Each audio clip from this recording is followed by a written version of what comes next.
Hello, how are you today? I hope everybody is well.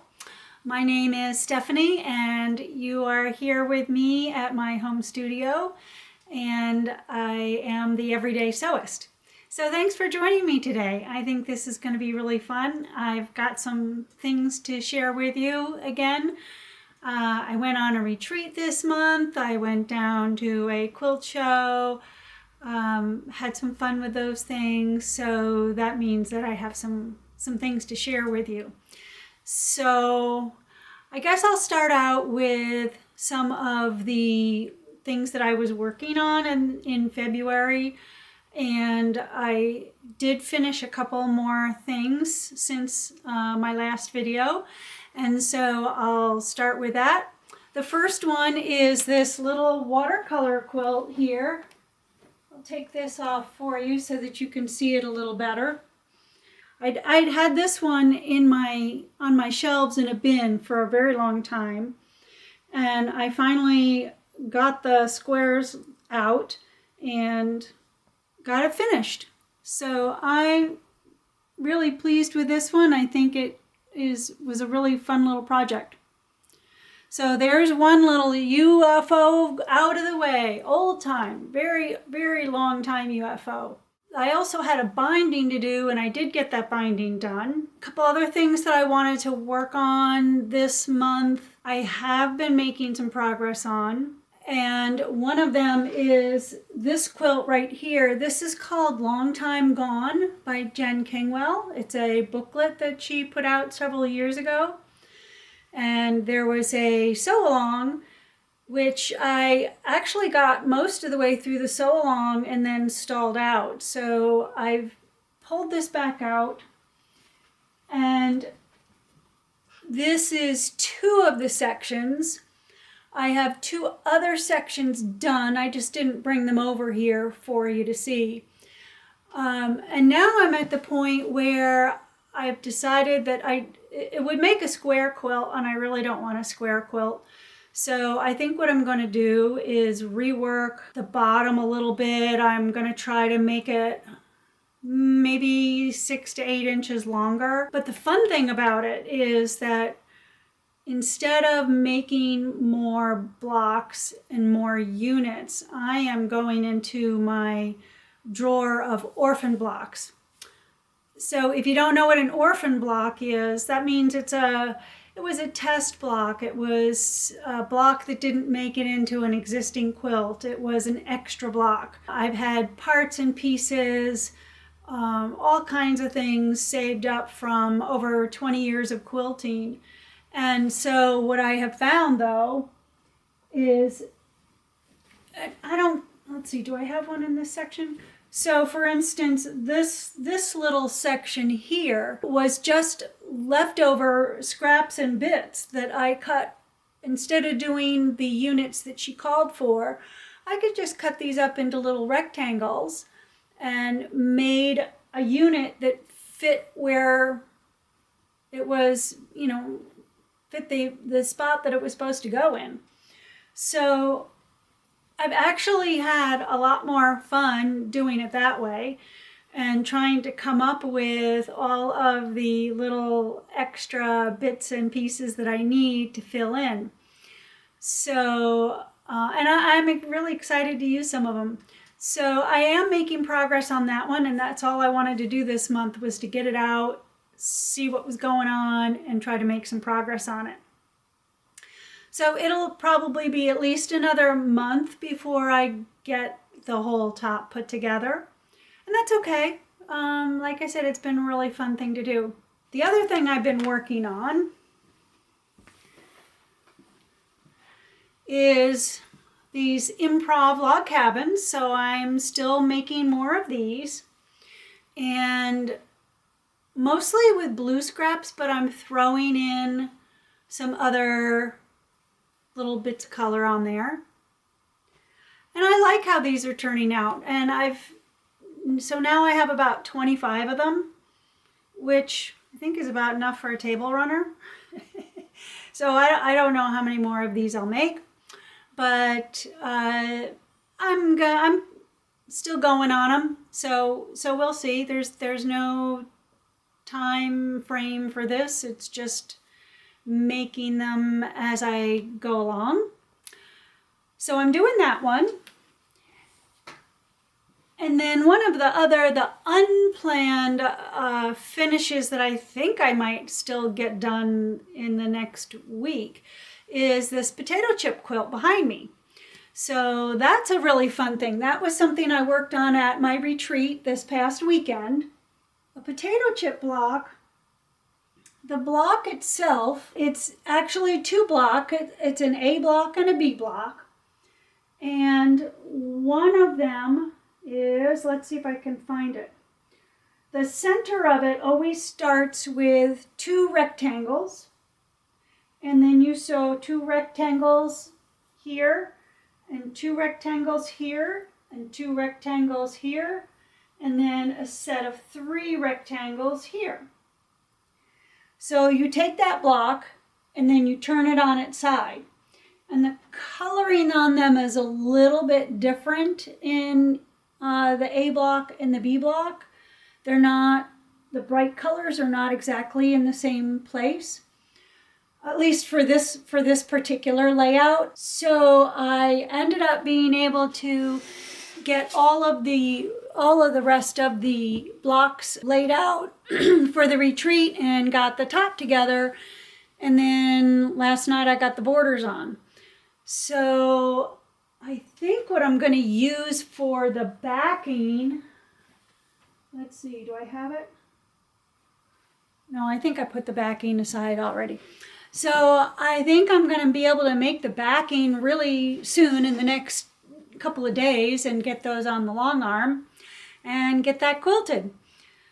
So that would be kind of an unexpected finish, but like I said, a lot of my projects don't have time frames on them, so when the blocks are done, then I can go ahead and move along and get it going in the queue. So that might be another, at least it'll be quilted by the end of the month. I probably won't have the binding done, but it'll at least probably be quilted by the end of the month. Let me tell you about a couple other things I worked on while I was at retreat. Not only this one I did on day 2. On day 1, I made this cute little carrot. Ha! Isn't that the cutest little thing? Now I think I'm going to make a bunny. I'm going to find a bunny pattern and put this into a mug rug. It's paper pieced. Got the paper still on here so you can see it a little bit. I'll have to find out the reference for where I had this pattern. I think it was from Layla Gardunia. I think it was her free pattern for this little carrot. So that was a fun little thing. And the other thing that I did is I actually started something new from something really old. I had a huge package, over 100 squares, in a little boxed kit. And these are 5-inch charm squares. Okay? All these pretty pastel little soft baby colors.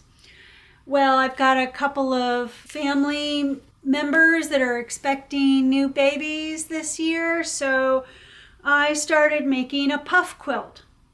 So, when you do a puff quilt, I'm using the directions from Lo and Behold Stitchery. She's got a really nice tutorial on how to make a puff quilt. And so, basically, what you do is, if you have a 5-inch square of your print, whatever your main top fabric is, you cut a square 1/2 inch smaller. So this is a 4.5-inch square. Okay? Then you sew them together and you put a pleat into each of 3 of the sides. Okay? And you leave one side open, because that's the side that you're going to stuff. So at this point, I am still putting all of my backings onto my top square. And when that's done, I will make rows, and that's when you stuff it. So maybe by the next time I can have more of that process ready to show you. But anyway, lo and behold, Stitchery, she has a really nice tutorial on that, and I just thought that this was a really great use of these charm squares. And I have a ton of charm squares, so if you do too and you think that this might make a fun project for you, then I would check that out for sure. So I allowed myself a new start on that retreat day, and I got pretty far along on stitching that as well. The next thing I wanted to share one is this quilt over here on my left is my tribute to Donna Jordan of Jordan Fabrics. If you hadn't heard, she passed away earlier in March, and she had such a fantastic personality and a great presence in bringing all kinds of wonderful patterns to us. And this is one of the ones that I did of hers, called Scrappy Lattice. And this is actually, I made two quilts out of the batch of blocks that I made so that I could have them as donation. But I think Donna will be greatly missed. She just had, I could only hope to be as great an inspiration as she was for all of us quilters. So I hope you will continue to support them. And I'm sure they're going through a really difficult time. The other thing that I wanted to share with you is just for fun. I thought each time that I did a video, I would share something that I hadn't shared before in a long time. And this time, I'm bringing out a little 9-patch quilt, this sweet 9-patch quilt. There's a little story to go with it. Okay, we're all ready now. So when I was first starting to long arm, I decided that I couldn't make enough tops to get the practice that I wanted in order to try out and improve my skills. So what I did is I would scout out on eBay and look for tops that I thought would be fun to try to finish. And this is one of them.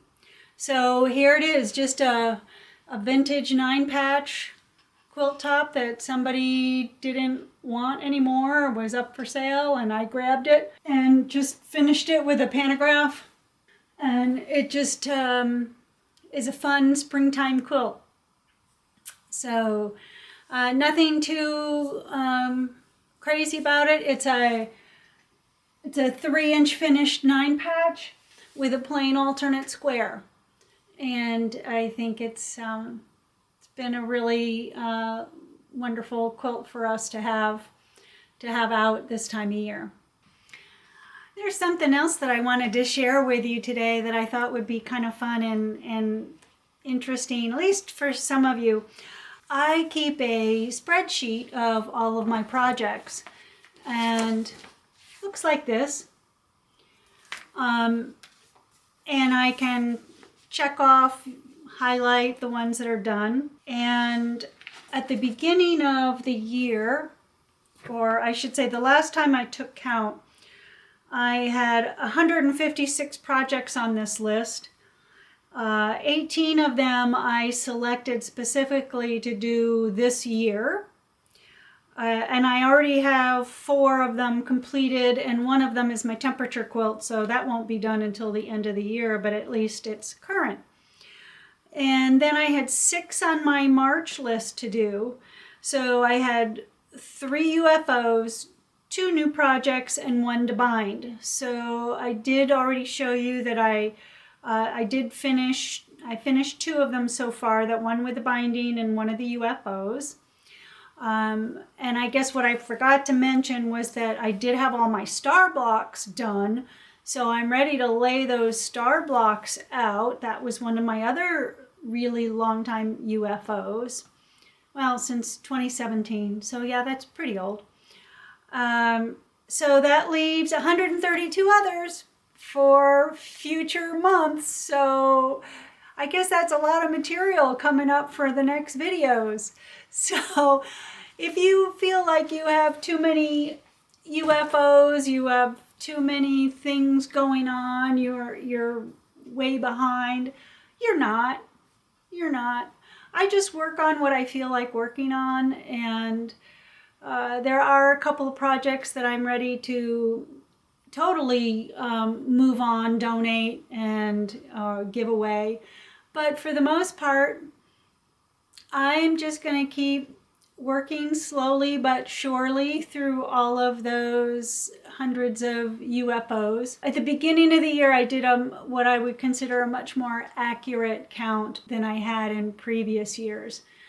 And I sew a lot, so those don't really freak me out at all, and it is what it is. So I don't know if you are a list keeper or a spreadsheet maker or anything like that, but if you feel overwhelmed or feel like you have too many projects, you are not alone. There are a lot of us like that. So take heart and just keep on sewing. I wanted to tell you about the things that I bought over the last couple of weeks, just a couple things. I got my order of Villa Rosa patterns in, and I think they are going to be super fun. Some use jelly rolls, some use fat quarters, but I think they're all going to be really good stash buster. This one uses 10-inch squares. This one uses 5-inch squares. And some more fat quarters on this one. And more fat quarters on that one. And I think we're back at where we started. This one is fat quarters. So I'm very excited to try to use some of these fabrics up. I found somebody who I really enjoyed looking at her work on Facebook, and she makes postcards, little quilted postcards, and a lot of them have birch trees in it. So I bought myself a little bit of this birch tree fabric, which I think is going to be really fun, and I'm going to try some of those next month. One other thing I did buy a couple of wide backs, that's 108 by 108 inch backings. I bought those at the quilt show. So those will be good for future projects. But then I also picked up this book by Sam Hunter. And when I saw this little quote from Star Wars, I actually think that this is going to be perfect for the backing that I want to make for the Stash Buster quilt that I showed a couple episodes ago. So I've been gathering my favorite quotes from Star Wars, and I think I'm going to make some kind of a backing with one of the quotes for the back of that quilt, and I think that'll be super fun. So it kind of got me energized about working on that quilt again. I don't think it'll be something I do in April, but soon enough. So great book if you like words and need some help in figuring out how to incorporate letters into your quilts. She's got some really great examples in it. So that's my haul for March, and trying to keep it under control because as you can see behind me, there's a ton of fabric for me to use up. So I'm mostly looking at patterns and things that will be fun to do so that I'll be using that up. I think that just about wraps things up. I haven't really planned out a whole lot of my projects that I'm going to do in April. April's going to be kind of busy. We are having our floors refinished, and so that's going to take several days. And it's just the main level, but we have some hardwood floors there throughout the kitchen and the entryway, and we're getting all of those floors redone. So it's going to be a little messy in here for a while, and then right after that, like the day that gets done, finished, my mom is coming to stay with us. My mom is 95. She still lives by herself, and we have invited her to come and stay with us for several weeks while my brother is going to be out of the country. And while she's here, we're going to go see my other brother. I have two older brothers, so we'll get to go out to Iowa and spend a couple days out there and visit with his family. And then we're just going to be busy enjoying springtime here and taking lots of walks and hopefully seeing the gardens bloom, and probably won't be quite as much quilting going on, but that's okay. It's going to be a really, really nice time for us. So I think that about wraps things up from here. I hope things are going great where you are. I hope things are humming along in your sewing room, and I hope that your family is well. Until next time, from the Everyday Sewist, bye-bye.